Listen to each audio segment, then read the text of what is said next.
విజయవాడ ఇంద్రకీలాద్రి మీద ఉన్న అమ్మవారిని కనకదుర్గమ్మ అని పిలుస్తాం కదా. ఆ పేరెలా వచ్చిందో తెలుసా? 6 శతాబ్దాల క్రితం విజయవాడ ఇంద్రకీలాద్రి మీద ఎలాంటి ఆలయం ఉండేది కాదు. అప్పట్లో అమ్మవారు ఇంద్రకీలాద్రి మీద ఒక పెద్ద బండ మీద చింతామణి కాళీ రూపంలో వెలిశారు. అమ్మవారి రూపం చూడ్డానికి అక్కడున్న ప్రజలు భయపడేవారు. రాత్రి అయితే ఒకరిని బలి కోరుతూ గజ్జల సౌండ్ చేసుకుంటూ ఆ వీధుల్లో తిరుగుతూ ఉండేవారట. ఆ సమయంలో మాధవవర్మ అనే రాజు విజయవాడని పరిపాలించేవారు. ఆ రాజుకి అమ్మవారి మీద చాలా భక్తి ఉండేది. ఆయనకి పెళ్ళయి చాలా సంవత్సరాలు గడిచినా పిల్లలు కలగలేదు.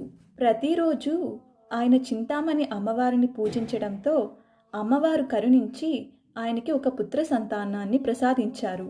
అమ్మవారి కృపతో సంతానం కలిగిందని రాజు అమ్మవారికి ఒక ఆలయాన్ని నిర్మించారు. కొన్ని రోజులకి రాజకుమారుడు పెరిగి పెద్దయ్యాడు. ఒకరోజు రాజకుమారుడు ఇంద్రకీలాద్రికి వెళ్ళాడు. అదే సమయంలో ఒక స్త్రీ తన కుమారుడితో కలిసి ఇంద్రకీలాద్రి మీద చింత చిగురు కోస్తూ ఉంటుంది. ఇంతలో చీకటి పడడంతో అమ్మవారు సంచారానికి వస్తారని హడావిడిగా బయలుదేరుతారు. రాజకుమారుడు చూసుకోకుండా ఆ స్త్రీ కుమారుణ్ణి గుర్రంతో తొక్కిచ్చేస్తాడు. ఆ బాలుడు అక్కడికక్కడే ప్రాణాలు విడిచాడు. ఆ స్త్రీ తన కుమారుడి శవాన్ని తీసుకొని రాజుగారి కోటకి వెళ్తుంది. జరిగిన సంఘటన తెలుసుకున్న రాజు ఎలాంటి పక్షపాతం లేకుండా తన కుమారుడికి మరణదండన విధిస్తాడు. రాజే స్వయంగా తన కుమారుడి శిరస్సును నరికి ఆ చనిపోయిన బాలుడి పక్కన ఉంచుతాడు.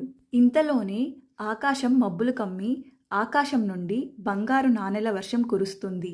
ప్రజలందరూ ఆనందంతో ఆ నాణెలను వేరుకుంటూ పోగు చేసుకుంటున్నారు.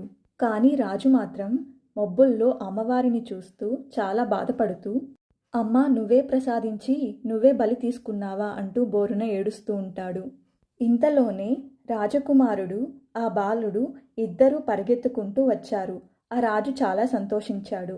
అలా అమ్మవారు కనకవర్షం కురిపించారు కాబట్టి ఇంద్రకీలాద్రిలో ఉన్న అమ్మవారిని కనకదుర్గమ్మ అని పిలుస్తారు.